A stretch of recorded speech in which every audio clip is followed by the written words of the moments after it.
Il n'avait nulle part où aller. Il a été blessé et encerclé. Tout le groupe qui lui était subordonné était brisé et épuisé. Dans ses yeux, il y avait de la peur, de la douleur et une grande déception face à ce qui s'était passé. Le maître légendaire a sorti son épée et allait s'occuper de tous ceux qui venaient sur son territoire. Il commença à déchirer sans pitié ses ennemis, ne laissant personne vivant sur son passage.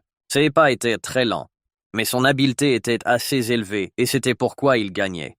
C'était un homme très robuste et il possédait une force extrêmement puissante. L'énergie de la superpuissance était concentrée dans son épée. Absolument rien n'était visible dans ses yeux. C'était un guerrier très concentré et impitoyable.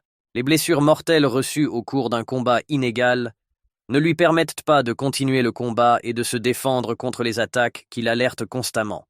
Son visage était plein de haine et de douleur envers son adversaire, mais il ne pouvait rien faire puisqu'il était plusieurs niveaux plus faible que lui. Ensuite, les événements se sont déplacés à l'académie, où il a étudié assez longtemps. C'était un très bon élève avec un bon potentiel. Mais il ne pouvait pas le révéler car on lui confiait constamment les tâches les plus difficiles. Et il ne pouvait pas les réaliser en raison de son manque d'expérience au combat. Il ne pouvait tout simplement pas vaincre une personne beaucoup plus expérimentée que lui, qui avait beaucoup plus de potentiel de combat et qui pouvait le mettre en œuvre avec succès. La douleur inondait son corps, il tremblait de douleur, mais il ne pouvait rien y faire. Il a simplement enduré et vu avec douleur son plan échouer. S'accrochant à ses blessures sanglantes, il tenta de se rétablir, mais il n'y parvint pas, la bataille étant déjà perdue. La conscience commença à le quitter et ses yeux commencèrent à se fermer. Il avait déjà compris qu'il lui faudrait encore une fois choisir quoi faire ensuite. Un écran secret avec diverses fonctions apparut devant lui. Il devait décider quoi faire ensuite de sa vie. L'écran avait les fonctions suivantes. Vous pouviez restaurer la mission, la continuer à partir du moment enregistré ou la redémarrer.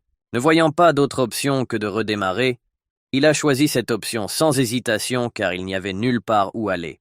Et à ce moment-là, ses yeux se fermèrent et il décida d'aller vers l'inconnu. D'une manière ou d'une autre, il pensait pouvoir recommencer. Il a fait un rêve assez étrange dans lequel il était allongé dans l'eau à faible profondeur et son corps était constamment frappé par l'eau, l'empêchant de se concentrer. Il était assez épuisé et fatigué, mais il n'y avait aucune blessure sur son corps. Il ne pouvait pas du tout se lever parce que son corps était hors de contrôle. À l'académie, on lui confie la mission d'éclaireur. Il accomplissait toujours les tâches les plus dangereuses et était toujours le premier car cela lui était assigné. Il s'appelait Sol et il n'aimait pas vraiment le style du métier qui lui était confié, car il était très difficile et il mourait très souvent. Épuisé, il ferma à nouveau les yeux et réalisa soudain qu'il n'avait même pas la force de réfléchir. Et puis il s'est réveillé d'un terrible mal de tête qui lui a simplement fendu la tête. C'était très difficile et insupportable pour lui.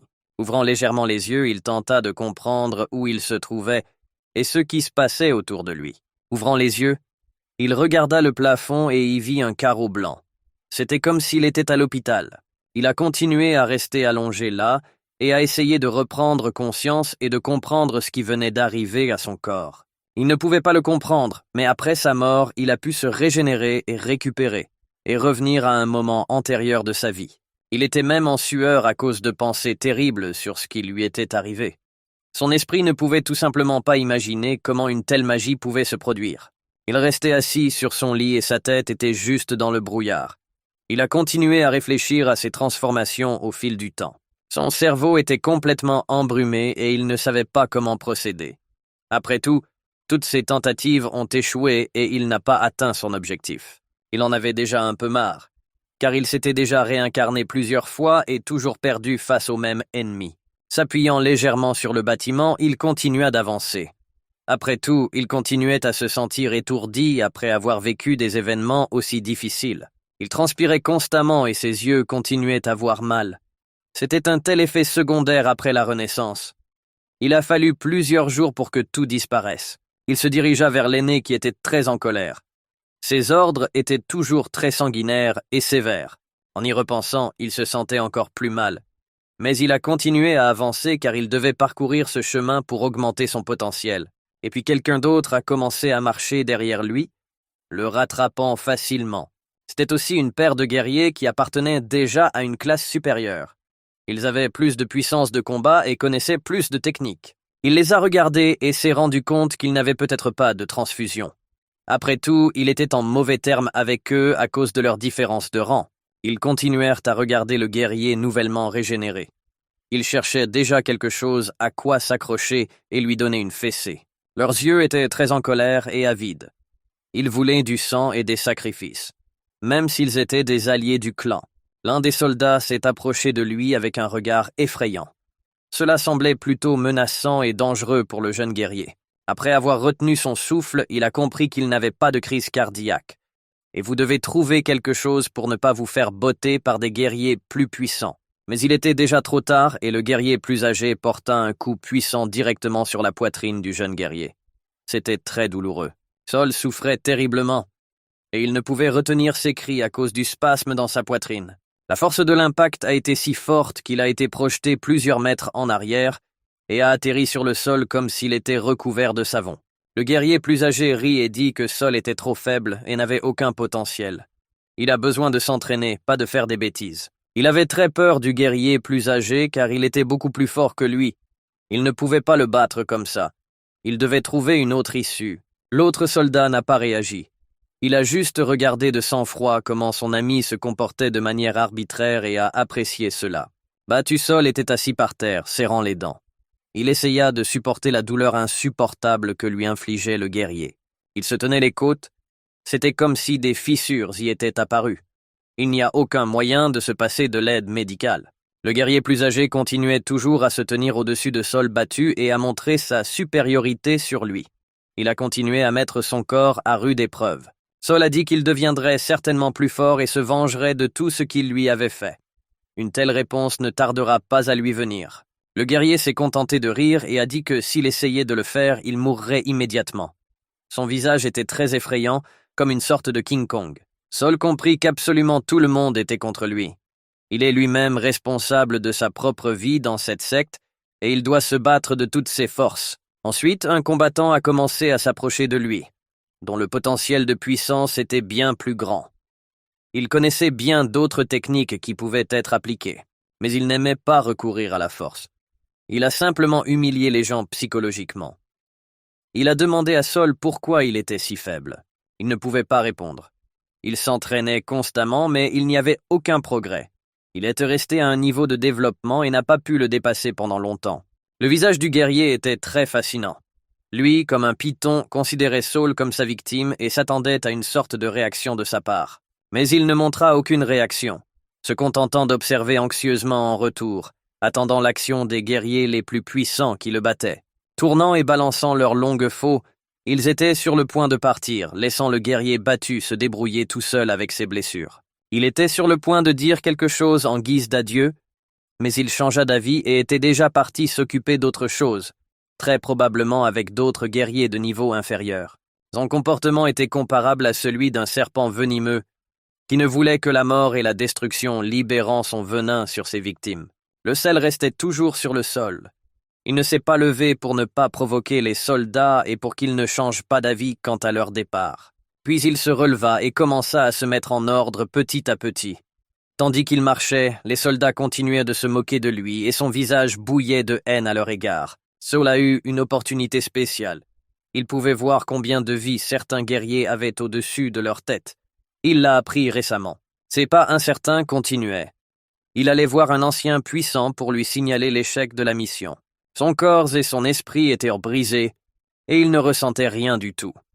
Il ne pouvait pas contrôler totalement son corps, ce qui le rendait très bouleversé.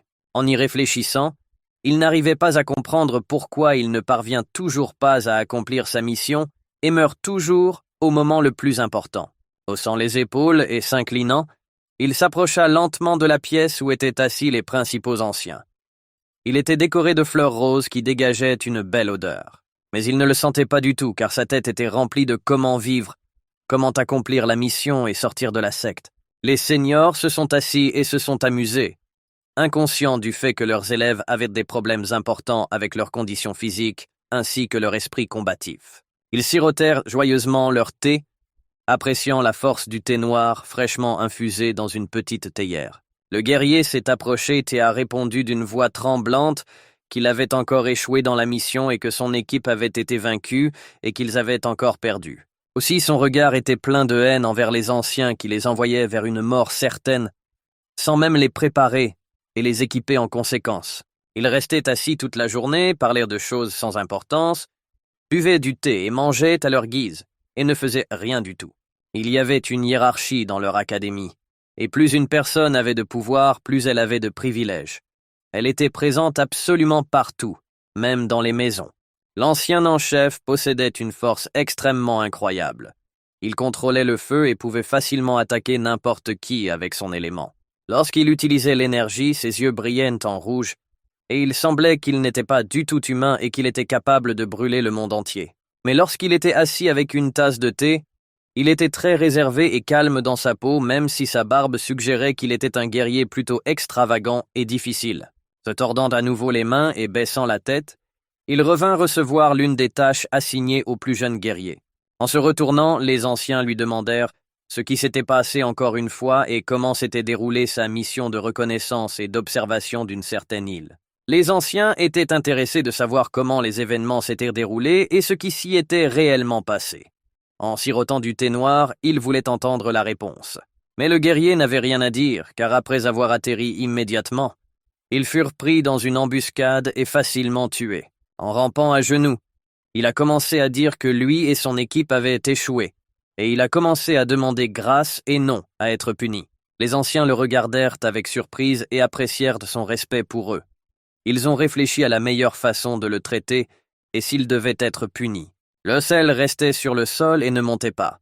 Il ne voulait pas déranger les aînés et essayait de rendre ses mouvements aussi fluides que possible. Il a continué à s'agenouiller et à écouter attentivement chaque mot des anciens afin de ne pas les provoquer. Il a dit qu'il ne pouvait pas faire cette percée et qu'il était constamment confronté à des adversaires beaucoup plus forts, mais il a perdu. L'aîné a dit qu'il devait encore accomplir cette mission pour leur prouver sa loyauté, et ensuite il lui permettrait de passer au niveau supérieur. Mais Sol ne comprenait pas comment cela pouvait être fait, puisqu'il ne pourrait aller étudier qu'après avoir terminé la mission, et comment la terminer s'il était trop faible. En souriant, l'aîné a souligné qu'il devait arriver lui-même à la conclusion et qu'il n'allait plus lui donner d'indices. Lorsqu'il s'est souvenu du moment où il a été pris en embuscade, son corps s'est immédiatement figé et ses yeux ont fixé un point, comme si la douleur était transmise par la mémoire. C'était une époque très effrayante car, pris dans une embuscade, il ne pouvait pas se défendre ni défendre ses soldats qui étaient sous son commandement à ce moment-là. Il serra fermement ses poings, qui semblaient maintenant craquer à cause de la puissance qui leur était appliquée. Après s'être levé, il se leva et ne savait toujours pas exactement comment il devait agir à ce moment-là pour prouver sa loyauté envers les anciens. Dans son esprit, Sol imaginait déjà qu'il était devenu beaucoup plus puissant et mettait simplement en colère ses anciens pour avoir donné des ordres aussi criminels. Mais ensuite sa tête s'est à nouveau remplie de peur, car il a réalisé qu'il devrait maintenant faire son choix pour prouver sa loyauté. Soudain, tout autour de Sol se figea et une fenêtre apparut devant eux, dans laquelle il choisissait toujours ses missions et ses tâches. Le temps s'est arrêté. Chacun des sensei se figea. Chacun des sensei qui buvaient le thé sacré s'arrêta. Le garçon se souvint à nouveau de l'image lorsqu'il perdit face au maître. Il ne voulait pas répéter cet épisode. Le garçon n'avait d'autre choix que de choisir l'une des tâches. Il y avait 3 options sur le plateau. Suivre n'importe quel ordre, obtenir un deuxième ordre ou perdre votre main droite. Le garçon a choisi l'une des solutions qui était d'obtenir une autre commande, et la table magique a disparu. Soudain, tout s'est mis en place. Le sensei regarda le garçon et demanda « Que s'est-il passé ?» Il a répondu qu'il avait choisi une autre commande. Le garçon comprit qu'il n'était pas nécessaire de dire quoi que ce soit. Il se tenait tremblant devant le sensei. Il s'est rendu compte qu'il avait commis une grosse erreur. Le sensei regarda le garçon avec surprise. Au début, ils ne comprirent pas à quoi le garçon faisait allusion. Le garçon réalisa qu'il n'était pas nécessaire de dire quoi que ce soit au sensei. Il se couvrit la bouche avec sa main et des larmes coulèrent de ses yeux. Le garçon avait les yeux effrayés. Il était tendu. Le garçon ne prévoyait pas ce que le sensei lui ferait. L'un des sensei a demandé à Sol « Alors tu as choisi la deuxième option ?» dit Sensei avec indignation. Sensei était très en colère. Ses yeux s'illuminèrent et devinrent rouges. Soudain, Sensei fut rempli de magie. Il se leva et regarda Sol. Il était très en colère contre le garçon pour avoir choisi la deuxième option. Le gars avait très peur. Il a demandé à Sensei « Que se passe-t-il » Ce à quoi Sensei n'a pas répondu. Le gars tremblait de partout. Ses yeux étaient effrayés. Il était engourdi et ne pouvait rien dire car il comprenait que tout allait se reproduire. Soudain, le garçon parut mordu par un dragon. Il a ressenti une douleur intense et des spasmes. Il ne comprenait pas ce qui lui arrivait. Il était effrayé. Un spasme saisit le garçon. Il ne pouvait pas respirer. La sueur coulait de son visage. Sensei était très en colère contre le garçon. Ses yeux étaient rouges. Sensei a utilisé une de ses magies. Le gars avait peur, il tremblait de partout. Il ne pouvait pas comprendre pourquoi il était saisi d'un grand spasme et d'une grande douleur. Soudain, quelqu'un a pointé une épée sur le garçon. Son spasme cessa et le sensei disparut visiblement. Le garçon ouvrit les yeux et vit devant lui une fille avec une épée à la main. Elle le tenait devant lui. La jeune fille prit l'épée des mains du garçon. Elle fut surprise de voir comment il apparut soudainement devant elle si rapidement. La fille a dit au garçon qu'elle n'attendait pas d'invité. Elle ne s'est entraînée qu'avec le sensei. Elle lui a demandé « Qui es-tu » Le garçon demanda à Sensei « Qui est-ce » et « Que fait-elle ici » Ce à quoi Sensei a répondu qu'elle n'était que son élève. À ce moment-là, Sensei a demandé à Sol s'il souhaitait accomplir une certaine tâche. Le garçon réalisa que sa mission se répétait encore une fois. Il était très déçu. 2 larmes coulèrent sur son visage. Sol tomba au sol et cria qu'il n'en pouvait plus. Répéter cette situation à chaque fois. Le gars était très en colère, cria-t-il, demandant à Sensei ce qu'il attendait de lui. Quelle était la tâche déjà? Le sensei regarda le garçon et but simplement son thé curatif. Les sensei discutèrent entre eux des tâches à confier au garçon. Ils ont décidé de réfléchir. Le garçon regarda le sensei avec un air déçu sur le visage. Il ne pouvait pas prédire quelle nouvelle tâche il lui demanderait. Sensei répondit au garçon « Va te promener dans le jardin et nous déciderons pour l'instant. » Dans le reflet du thé curatif, on pouvait voir le visage blanc de Sensei se moquant du garçon. Le garçon était à genoux. Il a crié qu'il ne pouvait plus accomplir la tâche. Le garçon accepta la demande de Sensei. Alors il expira avec difficulté et se leva. Le garçon se dirigea vers la sortie du temple. Il était indigné mais ne voulait plus le montrer. Le soir arriva bientôt, alors le garçon décida de se raisonner et de décider de ce qu'il ferait ensuite. Sol trouva un petit lac non loin du temple dans lequel il décida de se laver. Le garçon essuya ses larmes avec l'eau du lac. Il était épuisé par les ordres constants qui le hantaient à chaque instant. Le garçon était prêt à deviner qui était la fille qui se présentait comme l'élève de Sensei. Le garçon regarda en vain l'eau du lac. Il essaya de se retrouver en lui, mais en vain. Le garçon regarda le temple Sensei et se souvint dans ses pensées des événements qu'il avait pu y vivre. Le garçon se souvenait de l'un des moments où il avait dû se battre, mais il ne pouvait pas le supporter. Le garçon se souvint de la façon dont il s'était battu contre le peuple des ténèbres. Ils étaient beaucoup plus forts que le garçon, alors ils l'ont facilement vaincu. Au cours de cette bataille, le garçon réalisa que presque toutes ses tentatives pour gagner étaient vaines. Soudain, quelque chose a bouleversé les 2 garçons, ce à quoi il n'a pas prêté attention au début. Le garçon se retourna et vit un guerrier devant lui. Devant lui était assis un guerrier qui l'insultait et se moquait de lui. Le guerrier avait encore une vie supplémentaire, dont il aurait besoin plus tard. Le garçon s'approcha lentement du guerrier comme s'il était sûr de sa victoire. Le garçon réfléchit à sa prochaine décision et réalisa que c'était sa dernière chance d'avoir une autre vie. Le garçon posa la main sur son épée et s'approcha lentement du guerrier. Cela a grandement dérouté le guerrier et il a demandé à Sol « Pourquoi as-tu besoin d'une épée ?» Le garçon ne répondit pas et se mit rapidement à courir vers le guerrier, s'accrochant à son épée. Cela rendit le guerrier encore plus confus et il eut peur du garçon. Par conséquent, sans tarder, il décida également d'utiliser son épée au combat. Le garçon se balança avec assurance et force, frappant le guerrier. Cependant, le guerrier réussit à bloquer le coup avec son épée. Il y eut une bataille acharnée entre le garçon et le guerrier. Pour le garçon, c'était la dernière occasion d'accomplir sa tâche et de retourner dans le monde ordinaire. Sans tarder, le garçon décida de porter un nouveau coup au guerrier. Pour le guerrier, c'était une bataille assez puissante, à laquelle il n'avait jamais participé auparavant. Solka s'est déplacé derrière le guerrier en 1 seconde et a réussi à lui porter un coup imperceptible. Au début, le guerrier ne comprit pas où le garçon avait disparu. Mais ensuite, voyant la blessure sur sa jambe, il réalisa ce qui s'était passé. Le garçon décida de ne pas perdre le moment et frappa à nouveau avec son épée de fer pour vaincre le guerrier. La bataille est allée très vite. Le garçon essaya de frapper le guerrier, mais ce fut difficile pour lui. Le guerrier décida de ne pas abandonner le combat. Il a dit au garçon qu'il ne lui donnerait pas de vie supplémentaire et qu'il se battrait jusqu'à la dernière goutte de ses forces. N'écoutant pas le guerrier, le garçon se précipita à nouveau dans la bataille. Le guerrier avait une jambe blessée, mais il se tenait toujours au sol. La colère n'a pas quitté le garçon. Il s'est battu avec confiance avec un guerrier.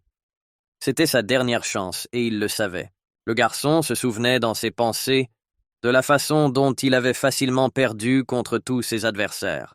Le guerrier balança son épée de fer pour frapper le garçon. Il était très en colère. Le garçon esquiva facilement le coup du guerrier.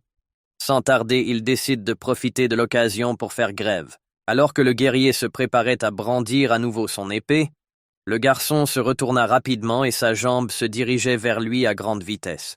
Soudain, de manière inattendue pour le guerrier, le garçon le frappa d'un coup de pied dévastateur. Ce coup fut choquant pour le guerrier. Le guerrier s'éloignait du garçon à grande vitesse, mais il décida de se lever et d'utiliser son épée pour ralentir le coup du garçon. Le guerrier se souvint qu'il lui restait encore une vie supplémentaire, ce qui lui était très précieux. Après réflexion, le guerrier écouta le chant d'un oiseau assis sur un arbre. Et soudain, le garçon transperce le guerrier avec son épée dévastatrice. Pour le guerrier, c'était le dernier coup manqué. Une forte douleur transperça le guerrier. Il souffrait beaucoup, il criait. Il ne pouvait pas accepter la perte et la perte d'une vie supplémentaire. L'épée du guerrier tomba soudainement au sol. Il n'avait plus la force de se battre. Il a perdu contre le garçon. Le garçon se souvint mentalement de la façon dont le guerrier se moquait de lui et se moquait de lui. C'était comme une vengeance. Avant de quitter le champ de bataille, le garçon se souvint de toutes les insultes du guerrier et lui dit que c'était une vengeance. Le soleil se couchait encore plus loin sous l'horizon. Alors le garçon se dirigea rapidement vers le temple. Avant de prendre le chemin du temple, le garçon a décidé de tenter sa chance et de vivre une autre vie supplémentaire. Il n'a pas jeté du bateau le sac contenant le corps du guerrier. Le garçon regarda dans l'eau et se demanda pourquoi de telles épreuves. Soudain, au-dessus de sa tête, le garçon aperçut un étrange reflet dans l'eau. Un texte apparut soudain au-dessus de sa tête disant « Une vie. Dernière chance ». Et après quelques secondes, un nouveau texte apparut au-dessus de sa tête disant « 2 vies. Deuxième chance. La nuit est venue. La lune s'est levée dans le ciel. » Soudain, la nuit, un bateau flottait le long du canyon dans lequel coulait la rivière. Il y avait un groupe de personnes dans le bateau qui se rendèrent quelque part. Ils étaient tous inquiets pour la route, mais un seul du groupe ne se souciait pas de tout le monde. Le bateau a ensuite navigué vers sa destination. La rivière était très escarpée. Il naviguait pour une mission que le sensei lui avait confiée. Plus tard, le bateau a flotté jusqu'au rivage et tout le monde en est descendu. Le gars était tendu, il ne voulait pas commettre la même erreur qu'il faisait toujours. Il y avait une larme sur le visage du garçon.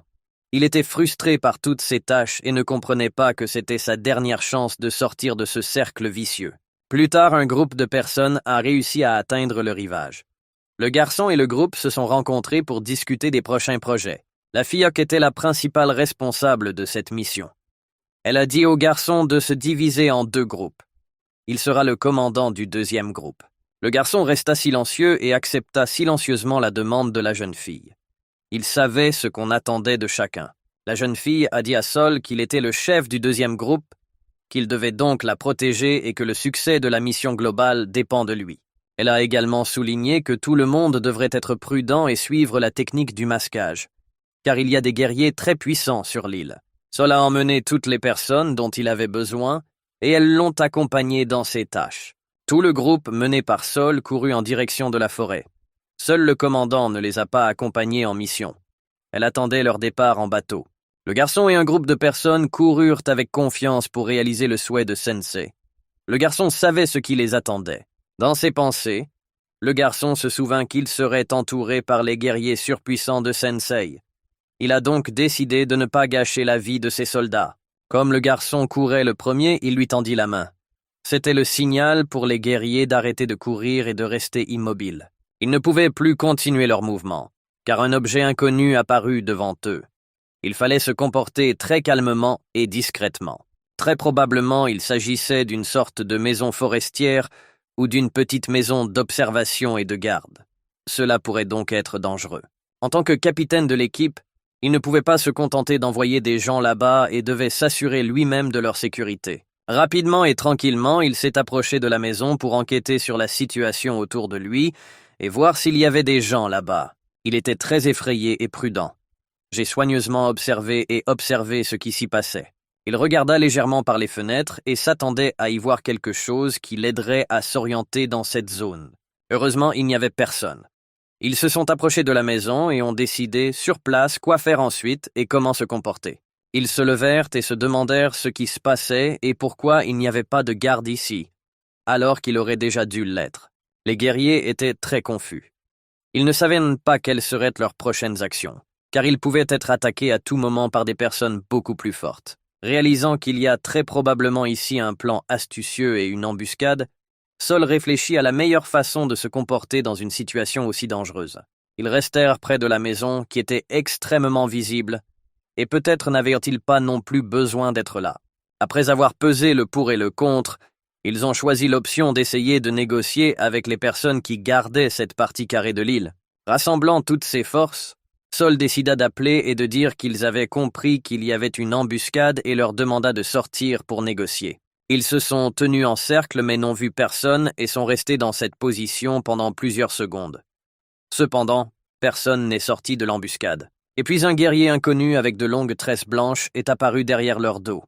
Sa vitesse était extrêmement rapide et invisible. Il s'est déplacé directement au centre où se tenaient les guerriers, démontrant ainsi sa puissance, sa vitesse et prouvant également qu'il n'avait pas peur d'eux. Et à ce moment-là, Saul fut à nouveau extrêmement choqué, car il vit un guerrier extrêmement puissant, et cela lui fit très peur. C'était déjà le même guerrier contre lequel Saul avait déjà perdu plusieurs fois. C'était un guerrier très courageux et de sang-froid. Son regard froid transperçait jusqu'aux os, et il était impossible de croiser son regard. Il semblait qu'il allait vous attaquer immédiatement. De ses yeux sortaient des balises de couleurs vives, comme si ses yeux brillaient, comme ceux d'un loup des forêts qui partait à la chasse pour se nourrir. Saul avait extrêmement peur de lui et il était impossible de lui résister dans le désert froid. Il ne savait pas comment agir dans une telle situation.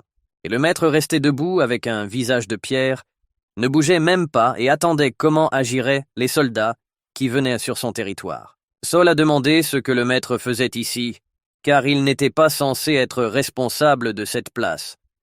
Ils sont allés dans une direction complètement différente de ce qui était écrit dans leur plan. Le maître a dit que c'était son île et qu'il se déplacerait où il voudrait. Il patrouille dans la zone pour que les étrangers ne s'y rassemblent pas. Le maître a également ajouté qu'il n'allait pas communiquer avec eux et qu'il se mettrait immédiatement au travail et s'en occuperait très rapidement avec sa puissante épée. Evil Sensei a sorti son épée destructrice et a parlé à l'équipe qui a tenté de l'arrêter. Je ne m'attendais pas à ce que vous puissiez facilement dépasser ma chorale. Le maître leva son épée de fer. Il regarda le groupe de guerriers et se moqua d'eux.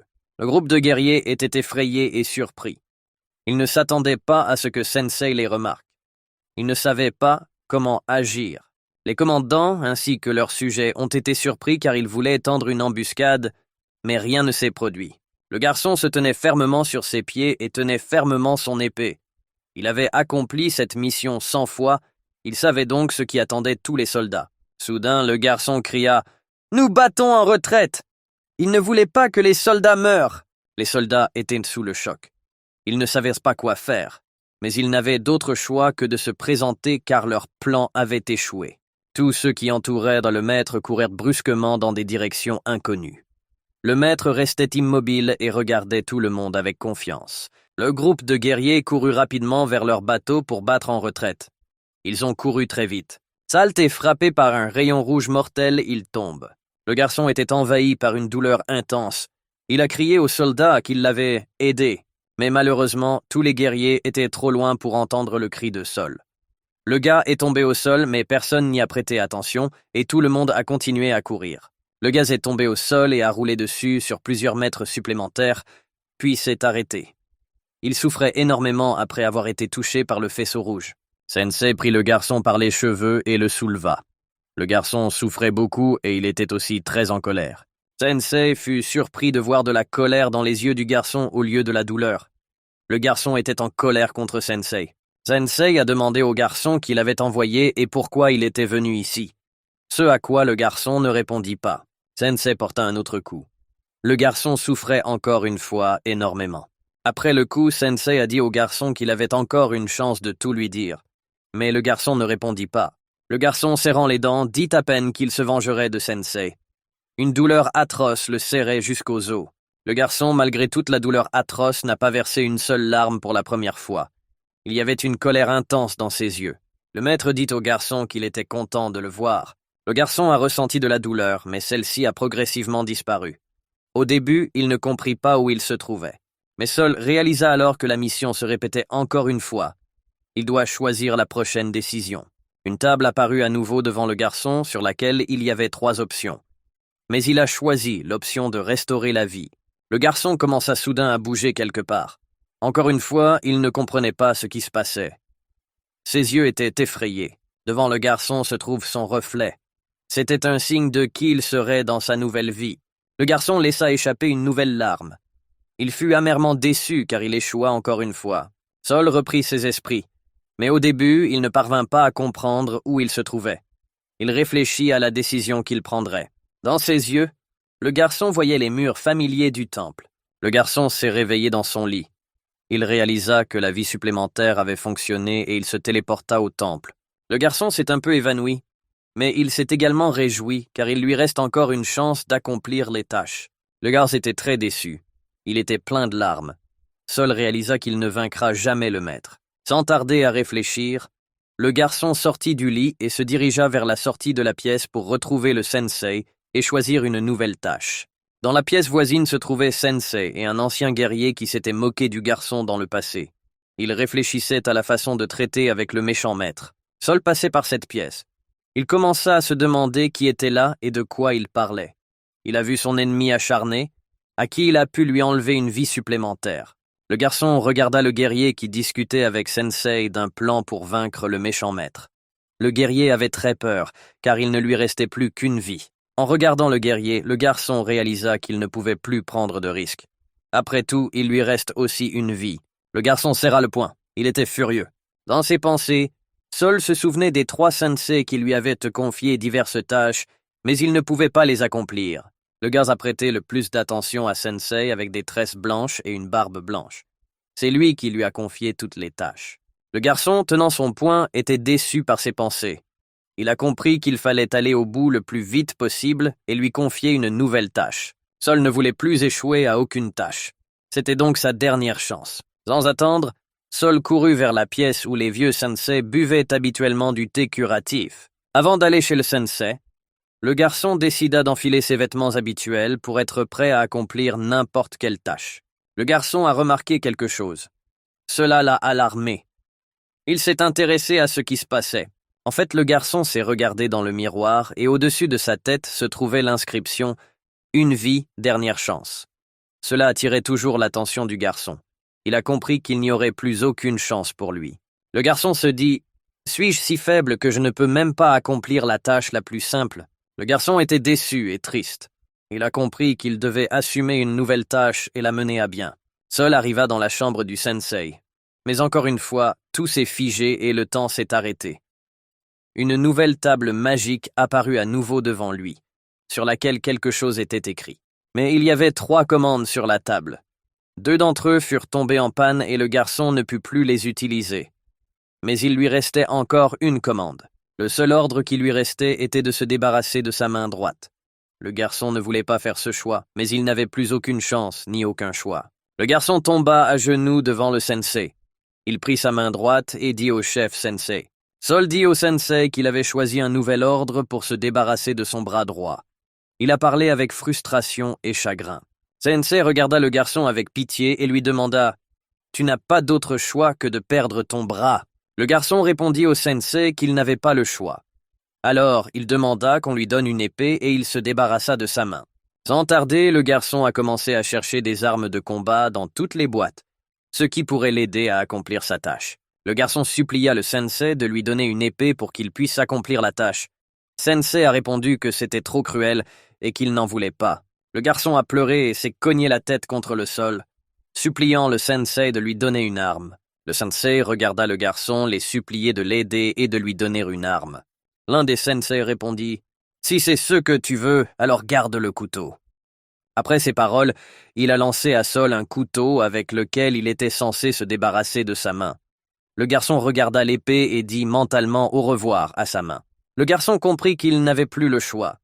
Il regarda le couteau et sut qu'il devait agir. Mais l'un des sensei dit au garçon « Si tu veux quelque chose, fais-le ici et maintenant devant nous. » Le garçon, regardant le sol, déplaça lentement sa main gauche vers le couteau. Il tremblait de partout. Sol souleva difficilement le couteau en métal et le présenta à son épaule droite. Il tremblait de partout, donc c'était difficile pour lui. Le garçon posa lentement l'épée de fer sur son épaule. Il lui était difficile d'accepter de ne plus avoir le choix, mais il ne pouvait rien y faire. Soudain, le garçon commença à se débarrasser de sa main. Il était saisi d'une douleur intense qui atteignait ses os.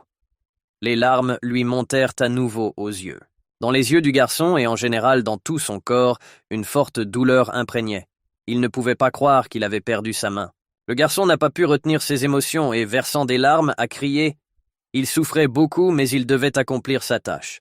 Soudain, Sensei a crié et a dit au garçon d'arrêter. Il leur a prouvé à quel point il leur était fidèle. Après avoir entendu ces mots, le garçon jeta le couteau de fer loin de son épaule à grande vitesse. Au moment où le garçon a jeté le couteau de fer, il a presque blessé la fille qui était une élève des maîtres Shaolin. Le garçon souffrait, il avait les larmes aux yeux, mais il regardait l'élève du sensei. Et il a remarqué quelque chose en elle. Le garçon regarda l'étudiante avec ses yeux, et il remarqua quelque chose d'inhabituel chez elle.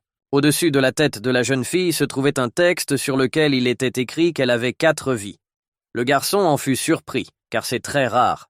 Malgré la surprise du garçon face au nombre de vies supplémentaires de la fille, il n'était toujours pas gêné par la douleur causée par son éperon. Les deux sens se moquèrent du garçon. Il ne pouvait pas croire qu'il le ferait vraiment. L'un des sensei jeta un ticket au garçon par terre. Le garçon leur a demandé ce que c'était et pourquoi il en avait besoin, ce à quoi le sensei répondit « Ceci est un ticket pour la bibliothèque. Nous avons compris que vous nous êtes fidèles. Alors, vous y étudierez. » Une larme coula à nouveau sur le visage du garçon à cause de la douleur, mais il lut tout ce qui était écrit sur le ticket de bibliothèque. Le garçon fut déçu, car il comprit que ce n'était qu'un jeu de sensei. Il voulait savoir s'il leur faisait vraiment confiance. Le garçon, se tenant à son épaule droite, quitta la pièce, et les deux sensei assis derrière lui discutaient justement de son acte. L'épaule du garçon saignait abondamment et lui faisait mal, mais il n'y prêtait pas beaucoup d'attention. L'épaule saignait et faisait encore plus mal. Alors le garçon a décidé de ne pas tarder et de demander rapidement de l'aide. Le lendemain arriva. Le garçon a reçu les premiers soins et s'est immédiatement rendu à la bibliothèque. Après que le garçon soit arrivé à la bibliothèque, il a immédiatement montré au directeur son ticket qui lui avait été remis par les maîtres. Le responsable de la bibliothèque a lu attentivement chaque cassette de ce ticket. Il dit au garçon « On dirait que tu n'es pas ici pour une simple mission. » Le garçon regarda le directeur et espéra qu'il serait admis à la bibliothèque pour pouvoir y étudier. L'épaule du garçon lui faisait encore mal. Le bibliothécaire a dit « On dirait que vous avez un problème avec votre bras. » Sol a répondu qu'il pouvait faire n'importe quel travail. Le directeur dit au garçon « Suivez-moi. Et ne restez pas en arrière, car si vous vous perdez, vous ne pourrez peut-être pas sortir d'ici. » Sol n'a pas prêté attention au directeur, mais l'a seulement suivi. Il ne se souciait pas de ce qu'il devait faire. Sol et le gérant descendirent lentement dans les profondeurs de la bibliothèque. Elle était très grande. Le directeur dit au garçon « Nous voici arrivés à destination, mais ne touchez à rien ici, car tout ici a beaucoup de valeur. » Le gars a dit qu'il ne toucherait à rien. Il se demandait ce qu'il ferait ici. Le directeur dit au garçon « Cette bibliothèque a plus de 1000 ans, tous les livres sont sacrés. Maintenant, je vais trouver le livre dont vous avez besoin. » Le directeur a dit à Sol « C'est un endroit très sacré. Je ne sais même pas comment tu as été autorisé ici. L'essentiel est de ne toucher à rien. » Ce à quoi le garçon a répondu « D'accord, je ne le ferai pas. » Pendant que le directeur choisissait le bon livre parmi des centaines d'autres, il dit au garçon « Tu peux regarder autour de la bibliothèque, car nous allons passer beaucoup de temps ici. » Sol a regardé tous les livres, mais cela ne l'intéressait pas du tout. Après tout, il ne s'intéressait qu'à la façon de sauver sa vie. Saul voyait combien de livres il y avait dans la bibliothèque, mais il s'en fichait. Aucun livre n'attirait son attention. Le garçon décida de regarder de plus près le manager. Il se demandait combien de vies il avait. L'inscription « plus une vie » était accrochée au-dessus de la tête du directeur de la bibliothèque. Le garçon dans la bibliothèque n'était qu'à une vie de terminer sa mission. Le gars s'est dit « C'est ce dont j'ai besoin. Après tout, je n'ai qu'une seule vie. Je ne peux pas prendre un tel risque avec moi-même. » Le directeur a remarqué que le garçon le regardait et a demandé « Pourquoi me regardes-tu comme ça? Vouliez-vous demander quelque chose ?» Le gars a dit « Non. » Il a longtemps hésité sur ce choix. Après tout, le directeur était un grand-père ordinaire qui aidait tout le monde dans la bibliothèque. Le gars a réfléchi à sa décision et s'est rendu compte que sa vie lui coûtait plus cher. De plus, il ne savait pas dans quelles aventures il pourrait se lancer. Le garçon regarda le directeur. Il comprit que cela pourrait être sa dernière chance de gagner une autre vie supplémentaire. Le gars transpirait. Il était inquiet, mais il avait tout réfléchi et tout devait se dérouler selon son plan. Soudain, le garçon a sorti son couteau bien aiguisé qu'il avait reçu du sensei Shaolini et a frappé le superviseur. Le directeur a été très surpris. Le manager a ressenti de la douleur et a demandé « Pourquoi faites-vous cela ?» Il était très excité. Il ne voulait pas non plus perdre sa vie supplémentaire. Le manager a décidé de ne pas abandonner. Il a également décidé de se battre pour protéger sa vie supplémentaire. Le garçon ne s'attendait pas à ce que le vieux grand-père aille aussi au combat. Mais il a pensé jusqu'au bout qu'il pourrait le vaincre. Le gérant a également pris son couteau. Il souffrait, la douleur traversait tout son corps. Sans tarder, le garçon recommença à attaquer le grand-père, le frappant à coups rapides. Mais le manager était toujours ce maître. Il esquiva habilement les coups du garçon. C'était difficile pour lui, mais il a réussi à y faire face. Soudain, le surveillant a enroulé ses bras autour du garçon. Le garçon en fut surpris. Il ne savait pas ce qu'il ferait ensuite. Le grand-père jeta brusquement le garçon à terre, lui faisant ainsi tomber le couteau des mains. Il avait l'expérience du combat. Le garçon a résisté, mais le grand-père s'est avéré trop habile et l'a vaincu dans un combat. Le gardien utilise contre le garçon ses techniques de combat qu'il a apprises pendant de nombreuses années. Le garçon souffrait beaucoup. Grand-père sort son couteau en métal et se lance pour frapper. Une seconde plus tard, le grand-père porte un coup fatal au garçon, le vainquant ainsi. Et dans cette bataille, le garçon perd encore et perd la vie. Après toutes ces réflexions épiques, Saul se rend compte qu'il ne devrait pas combattre le gardien. Le gars sort rapidement de l'argent de sa poche et le propose en guise de pot de vin pour commencer rapidement à étudier. Le gérant fut d'abord surpris par un tel événement, mais après avoir regardé attentivement et réalisé qu'on lui proposait une somme d'argent considérable, il ne put s'empêcher de refuser. Le grand-père prit rapidement l'argent des mains du garçon et le cacha dans sa poche. Il dit au garçon « Oui, nous pouvons commencer à étudier tout de suite. » Grand-père est rapidement allé dans sa chambre et a juste crié au garçon « Tu peux prendre tous les livres dont tu as besoin que j'ai mis sur la table pour toi. » Saul a compris avec quelle facilité certains cas sont résolus pour de l'argent, mais une pensée ne l'a pas quitté. Le garçon se rappelait constamment comment le sensei se moquait de lui. Il voulait se venger d'eux pour toutes les tâches. Le garçon décida de ne pas perdre de temps et prit rapidement tous les livres nécessaires. Finalement, le soir arriva et le garçon continua à étudier. Il monta au bon étage pour lire chaque livre en toute tranquillité. Le garçon monta au dernier étage de la bibliothèque avec son sac de livres. Cela n'a pas été facile pour lui, mais il a réussi. Il s'assit sur les marches et ramassa le premier livre à lire. Le garçon se demandait quel genre de livre il tenait dans sa main, car il n'était pas signé, seulement dans un emballage jaune. Saul a commencé à lire chaque page de ce livre, mais il ne pouvait rien y comprendre. La table magique apparut soudain devant le garçon. Le garçon fut surpris car il pensait qu'il devrait encore faire un choix. Au début, le garçon a été effrayé et surpris par la table qu'il a vue, mais il n'y avait rien d'écrit dessus, alors il s'est contenté de regarder. Grâce à la table magique, un livre inconnu, également sans inscription, s'est envolé vers le garçon. Cet événement a surpris le garçon. Il réalisa que la table magique ne voulait pas toujours lui prendre la vie. Le garçon était content de ce livre et réalisa que c'était l'action la plus utile qu'il en tirait. Mais la table magique n'a toujours pas disparu. Elle a intéressé le gars. Il voulait la toucher et comprendre ce que c'était. Soudain, une ombre mystérieuse apparut de la table. Elle était avec une épée. Shadow se mit en position de combat. Le gars a été surpris au début. Il pensait qu'il devrait rejoindre la bataille. Au début, le garçon était effrayé et ne comprenait pas pourquoi l'ombre lui venait. Shadow commença à montrer diverses astuces de combat. Ils étaient complètement parfaits et magistrales. Petit à petit, le garçon commença à comprendre que la table magique avait envoyé l'ombre pour qu'elle puisse entraîner efficacement le garçon. Un message est apparu sur la table magique. Entrez dans l'entraînement. Le gars ne pouvait rien y faire. Le garçon prit son épée et partit s'entraîner avec l'ombre. Shadow et Sol commencèrent d'abord à pratiquer les coups les plus simples. Le garçon l'a fait facilement. Puis l'ombre et le garçon commencèrent à pratiquer un autre type de coup de poing. Cela a aussi fonctionné pour le gars. Mais ensuite, l'ombre a commencé à montrer le garçon se battant sur une jambe. Sol a été surpris par une telle compétence et s'est rendu compte qu'il avait encore beaucoup à apprendre.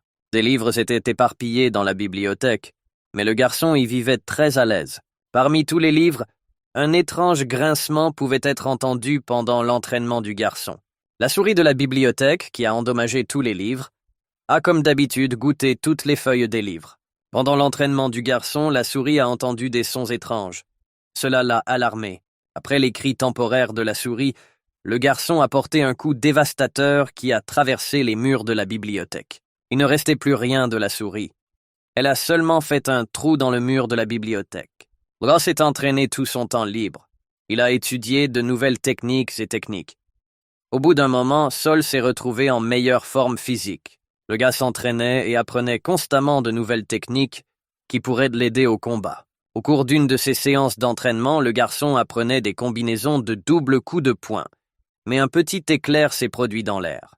Cela formait une tablette magique. Le garçon se demanda pourquoi elle réapparaissait devant lui. Le chef de la bibliothèque y était dessiné. Au-dessus de sa tête se trouvait l'inscription « Plus une vie ». Le garçon réfléchit à la façon dont il pourrait avoir une autre vie afin de ne pas craindre pour la sienne. Il essaya de réfléchir à un plan pour l'obtenir.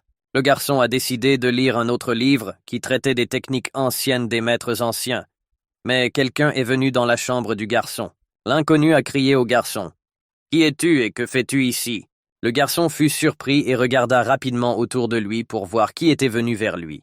Sol n'attendait pas d'invité, ce fut donc une surprise pour lui. Le garçon se présenta comme l'un des plus jeunes sensei de ce pays. Il demanda à nouveau à Sol ce qu'il faisait ici. Le gars était très excité. Il ne savait pas quoi dire au sensei. Le maître eut le premier aperçu. Il était très militant. Grâce à ses capacités, Sol a pu voir que le maître disposait de 10 vies supplémentaires. Il s'est rendu compte qu'il était un combattant fort. Sensei a dit au garçon de se détendre parce qu'il plaisantait. Il sait qui est Sol. Sensei a dit au garçon qu'il venait ici assez souvent pour trouver la paix. Sensei a demandé au garçon ce qu'il avait amené ici. Après tout, seuls quelques guerriers s'entraînaient dans la bibliothèque et étudiaient tous les arts martiaux.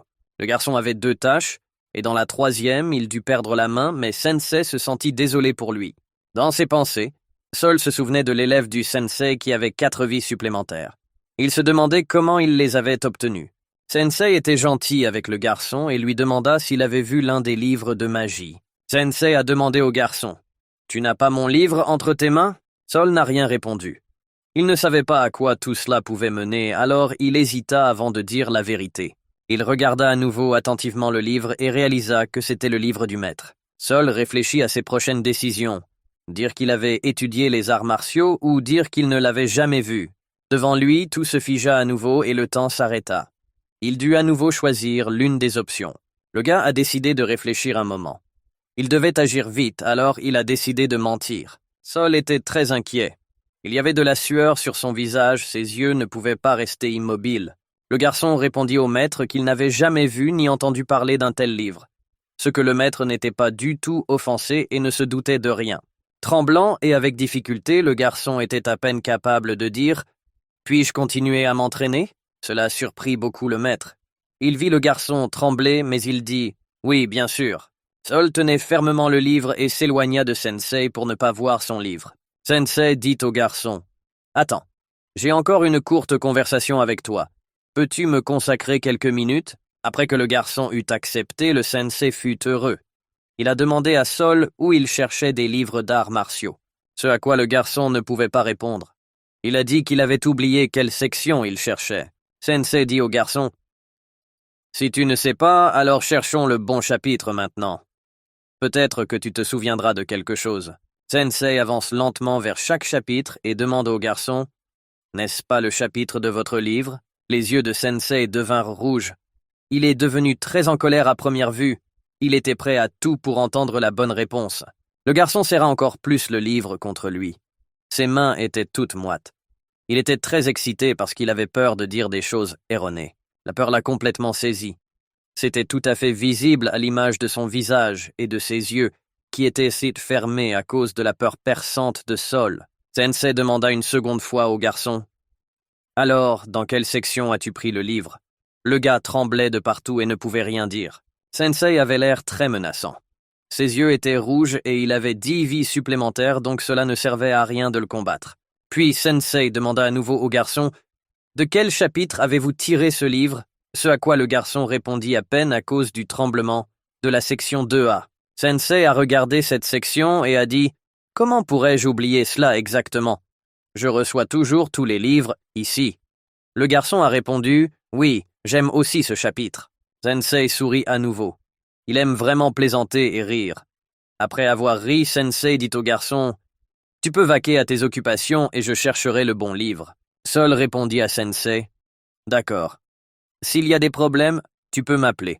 Je pourrai peut-être t'aider. » Le gars a dit, « Eh bien, je vais m'entraîner alors. » Sensei a répondu, « C'est bien. » Mais Sensei, après avoir ri, dit au garçon, « Si vous voyez quelque part le livre dont vous avez besoin, dites-le-moi tout de suite. Il m'est très cher. Il contient beaucoup d'informations précieuses dont j'ai toujours besoin. » Sensei dit au garçon, « Au revoir. » Et avec un visage heureux, il partit à nouveau chercher son livre. Le garçon était fatigué de la peur. Il voit ce sensei pour la première fois, et il ne sait rien de lui. Le visage du garçon était constamment déçu. Il ne pouvait aller nulle part car il ne connaissait pas du tout la bibliothèque. Il a donc décidé de rester dans sa chambre et d'observer le travail que faisait le maître. Le maître examinait attentivement chaque livre. Il n'en a pas manqué un seul. Parce que ses recherches assidues permettent de comprendre que pour lui, le livre a plus de valeur que n'importe quel argent. Il avait très peur de la perdre. Soudain, près d'une des cloisons, il entendit des bruits. C'étaient des souris qui mangeaient un nouveau livre de la section arts martiaux. Ces sons attirèrent l'attention du maître. Sans regarder, il demanda au garçon, « Que fais-tu ici? Tu as dit que tu devais vaquer à tes occupations. » Sol était confus au début, mais ensuite il pensa à quelque chose à dire. Le maître dit au garçon, « Si tu n'as rien à faire, tu ferais mieux de m'aider à trouver un livre. J'ai encore beaucoup de travail ennuyeux à faire. » Le garçon ne pouvait rien faire d'autre que d'être en désaccord avec le maître.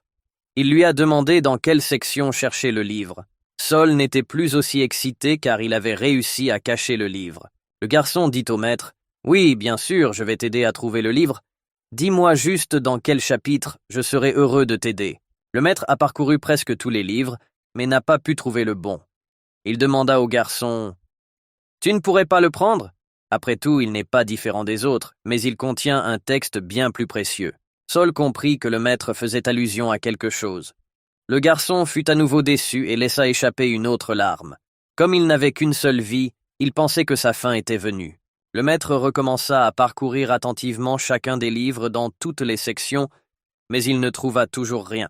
Sensei dit au garçon, « Il est impossible que le livre le plus cher de toute la bibliothèque disparaisse sans laisser de traces. Vous n'avez vraiment rien vu. Après tout, ce livre a plusieurs milliers d'années, et c'est le plus précieux. » Tom, le garçon ne pouvait rien dire. Il était inquiet parce que le maître soupçonnait quelque chose, mais s'il disait la vérité, une bataille pourrait commencer dans laquelle il perdrait définitivement. Sol se leva et observa les actions de Sensei. Il ne lui a pas répondu. Il avait très peur pour sa vie. Le maître demanda à nouveau au garçon, « Es-tu sûr de ne pas avoir pris le livre?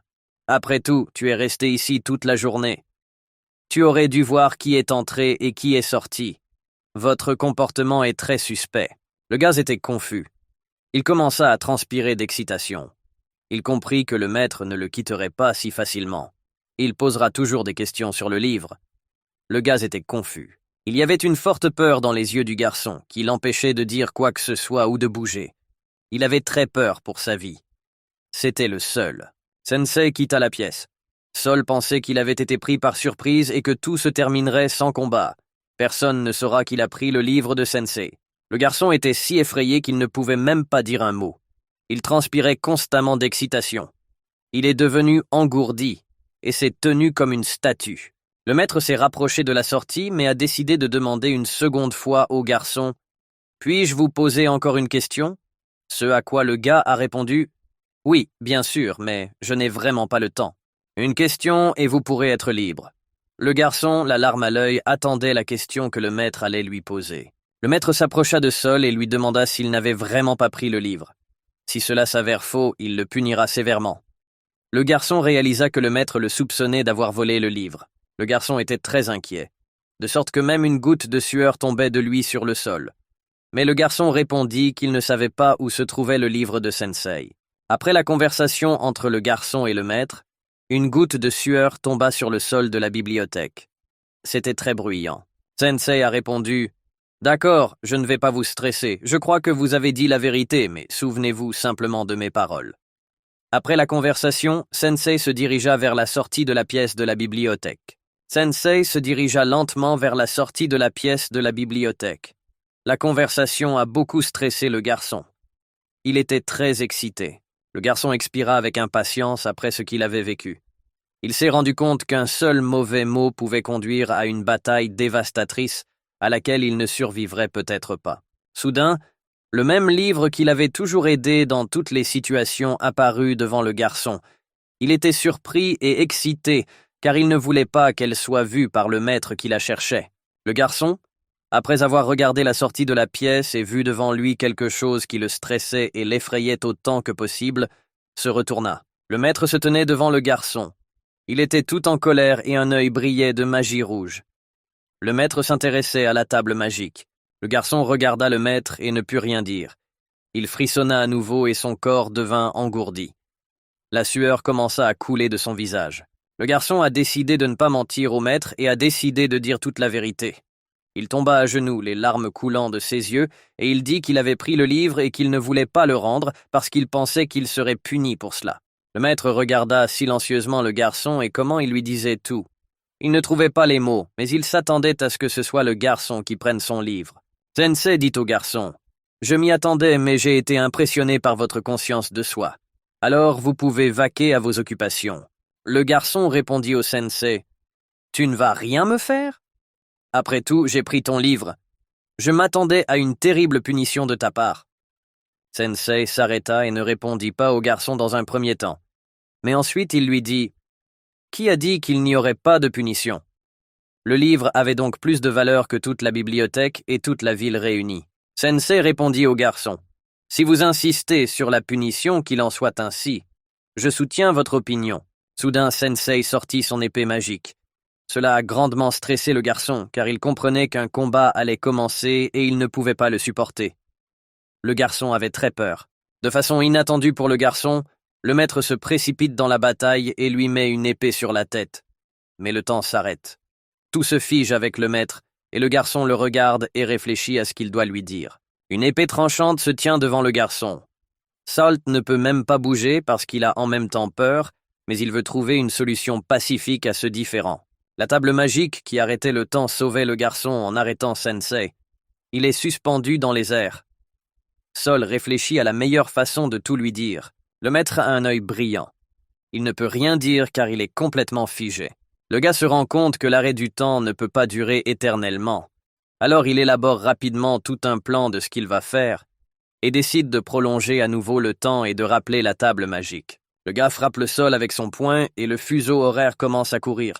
Tout s'est mis en place. Sensei atterrit sur ses pieds à une vitesse fulgurante et vole dans la direction du garçon à une vitesse considérable.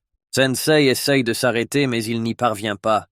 Il continue donc à s'approcher du garçon. Sensei demande au garçon « Qu'est-ce qui ne va pas chez toi? Pourquoi refuses-tu de te battre ?» Ce comportement surprit Sensei. Il n'avait jamais vu de tels adversaires refuser de se battre. Le garçon répond à Sensei « Si tu veux te venger du livre, alors c'est ton moment. » Après ces mots, le garçon a ajouté « Je n'ai peur de rien, parce que j'étais justement en train d'étudier ce livre. Et je ne voulais pas du tout le voler. » Le garçon a encore une fois déclaré qu'il n'avait peur de rien et qu'il était donc prêt à toutes les représailles. Mais au moment où l'épée arrive, il l'esquive brusquement. Le garçon lève la tête et voit que l'épée passe juste à côté de son cou. Sensei répond « Je n'ai pas encore vu un seul guerrier qui n'avait pas la peur dans les yeux et qui était prêt à toute représaille. » Le garçon crie au monstre « Je suis prêt à toute vengeance. Je n'ai peur d'aucun coup d'épée car je n'ai pas volé le livre. J'ai juste décidé de le lire. » Le garçon tomba à terre et dit au maître « Fais ce que tu veux, je ne suis pas responsable de cette situation. » Le maître eut vraiment pitié du garçon et décida de l'épargner et de le laisser vivre. Sensei a retiré l'épée de la tête du garçon et a dit « Je ne combattrai pas des adversaires qui ne veulent pas se battre. » Le garçon cria au maître « Tu ne peux pas punir un innocent. C'est la première fois que je vois quelqu'un comme toi. » Au début, Sensei ne répondit pas. Il avait pitié du garçon et n'osait pas lui demander qui l'avait envoyé ici et ce qu'il faisait ici, dans quel but. Sensei sourit et demanda au garçon « Qu'est-ce qui t'a amené ici? Et pourquoi prends-tu ce qui ne t'appartient pas? » Eh bien, personne ne viendrait. Je sais que tu es venu dans un but précis. C'est ce que j'ai demandé au gars. Dites-moi qui vous a envoyé et pourquoi. Ensuite, je pourrai résoudre un de vos problèmes.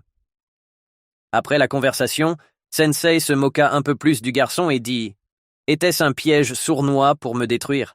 Sensei ajouta à sa conversation « Tu ferais mieux de me parler de ton maître et tu pourras être libre avec juste quelques tâches simples. Tu ne seras plus sa marionnette. » Sensei a caché l'épée. Et dans la réponse du garçon qui était allongé sur le sol, Sensei se sentit désolé pour le garçon car il comprenait qu'il n'était coupable de rien, mais qu'il n'avait d'autre choix que de désobéir aux ordres. Le gars a quand même dit qu'il lui donne tous les ordres. C'était un maître Shaolin.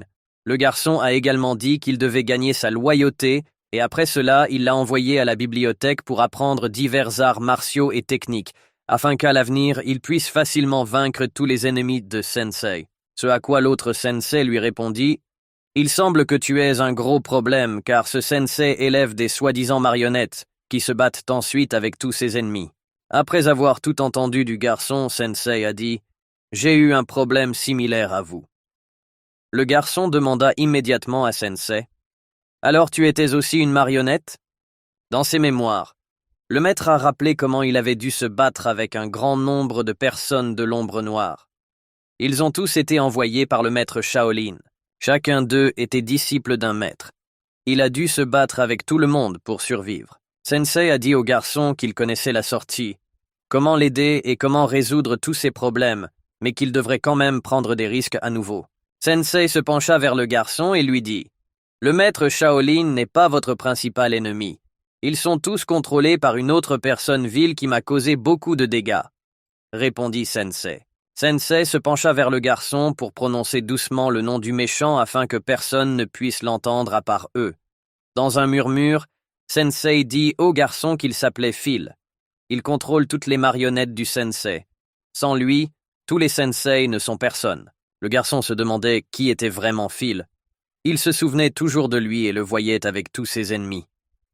Le garçon était très furieux contre cela et il voulait avant tout se venger de lui, afin que tous ses problèmes et ceux de Sensei disparaissent. Après l'histoire de Sensei, le garçon lui dit qu'il ne pouvait pas croire à une telle trahison, car il l'avait toujours considéré comme un Sensei juste et amical. Ce à quoi le Sensei répondit « Tout va mal. » Il induit tout le monde en erreur afin de porter un coup méchant au dernier moment. Le garçon était très en colère contre Sensei Phil.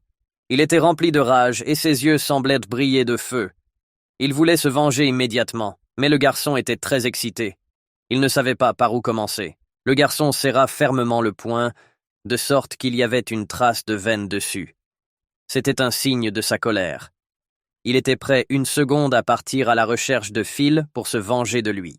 Le garçon a crié à Sensei « Dis-moi quoi faire et où le chercher. » Le gars n'était pas une blague, en colère et prêt à se venger. Sensei était heureux de pouvoir enfin se venger de l'un de ses ennemis acharnés. Par conséquent, il a de nouveau demandé au garçon s'il était vraiment prêt à se venger. Ce à quoi le garçon répondit avec confiance « Oui, je suis prêt. Dites-moi simplement quand je dois agir et donnez-moi toutes les armes dont j'ai besoin. » La nuit arriva et le Sensei et le garçon commencèrent à réfléchir à un plan de vengeance. Comment détruire Phil qui contrôle toutes les marionnettes pour libérer tout le monde et se venger. Sensei donna au garçon son épée enchantée. Il était comme un mentor pour lui. C'était l'arme la plus puissante de ce pays.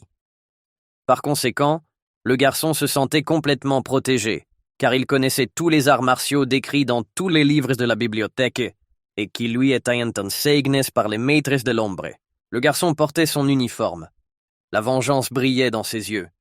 Il avait encore des problèmes avec sa main droite, mais cela ne l'a pas arrêté car il ne pouvait pas pardonner une telle trahison. Sensei a demandé au garçon quels endroits il savait que Phil visitait le plus souvent et où il pouvait se cacher. C'était la clé de la vengeance, car le garçon devait tendre une embuscade et gagner. Le garçon répondit qu'il connaissait l'un des endroits les plus fréquentés par Phila. Il est là tous les jours à la même heure. Je dois donc partir le plus vite possible pour gagner une embuscade. Une telle chance ne peut pas être manquée, répondit le garçon et se prépara pour le plan, les larmes aux yeux. La table magique apparut devant le garçon. Il fut de nouveau surpris. Que lui a réservé le destin cette fois-ci? Le tableau répertoriait tous les arts martiaux dont il avait besoin et qu'il étudiait avec les maîtres de l'ombre. Ils l'aideront à vaincre Phil. Le garçon n'a pas oublié tout ce qu'il a appris et lu. L'aube arrivait. Alors le garçon se dirigeait au plus vite vers le temple des maîtres pour préparer l'arrivée de Phil. Et finalement, le garçon est arrivé au même endroit que Phil visitait le plus souvent. C'étaient des toilettes. Il le visitait presque toutes les heures. Il n'était donc pas difficile pour le garçon d'identifier l'un de ces endroits les plus fréquentés. Les toilettes se trouvaient au milieu d'une clairière. Le gars se tenait en face de lui et s'assurait qu'il n'y avait personne à l'intérieur. J'ai donc immédiatement décidé de lui tendre une embuscade. Le gars s'est allé aux toilettes. Il a vu à quel point c'était spacieux et a fait un plan pour trouver le meilleur endroit où se cacher afin que Phil ne puisse pas le voir. Parce que les toilettes étaient spacieuses. Mais il n'y avait aucune décoration à l'intérieur et il n'y avait aucun moyen de s'y cacher, à l'exception d'un endroit auquel le garçon avait pensé à la dernière seconde. Devant lui, le garçon vit un trou creusé dans un arbre, dans lequel Phil faisait toutes ses affaires. Le garçon comprit qu'il n'avait plus d'autre choix que de simplement accepter et se pencher dans ce trou. Le trou dans l'arbre sentait très fort. Le garçon ne supportait pas cette odeur, alors il décida de se couvrir le nez et la bouche avec le foulard que Sensei lui avait donné en chemin. Le garçon a quand même décidé de penser à différentes embuscades pour pouvoir encore mieux se cacher, mais il n'a rien trouvé de mieux. Après tout, Phil ne regardera certainement pas là-bas et ne vérifiera rien. Soudain, sur le pas de la porte, le garçon vit Phil approcher. Il a donc décidé d'accepter son sort et de tendre une embuscade à l'ouverture des toilettes. Le garçon n'a tout simplement pas eu le temps de mieux se préparer. Phil, comme à son habitude, va aux toilettes sans se douter de rien. Il le faisait presque toujours. Sans tarder, le garçon a décidé de tendre une embuscade au plus vite. Il sauta dans le trou des toilettes et atterrit au sol. Le garçon ne supportait pas cette terrible odeur. Il a sombré, le garçon n'avait plus rien à respirer, mais il devait attendre que Phil aille aux toilettes. Le garçon comprend dès les premières secondes qu'il ne tiendra pas longtemps ici. Il décide donc de regarder dans le trou pour voir si Phil vient vers lui. En regardant par l'ouverture des toilettes, il voit à quelle vitesse Phil s'approche de lui. Il décide donc de se cacher sous d'autres journaux afin de ne pas se faire remarquer. Phil enlève son pantalon pour tout faire. Sans méfiance, il se prépare à prendre place dans les toilettes. Pendant ce temps, le garçon sort l'épée enchantée que le maître lui a donnée. Il se prépare à frapper. L'épée du garçon est chargée de la magie bleue destructrice que possède Sensei lui-même, qui lui a prêté cette épée. Le moment est devenu. Phil prend place sur les toilettes pour y faire ses affaires. Voyant cela, le garçon commence immédiatement à utiliser l'une des techniques qu'il a apprises des maîtres de l'ombre, à savoir les coups directs à l'épée. Le garçon se dirigeait de plus en plus vite vers Phil à une vitesse très élevée. Attendez la suite de l'histoire fascinante. Avez-vous apprécié?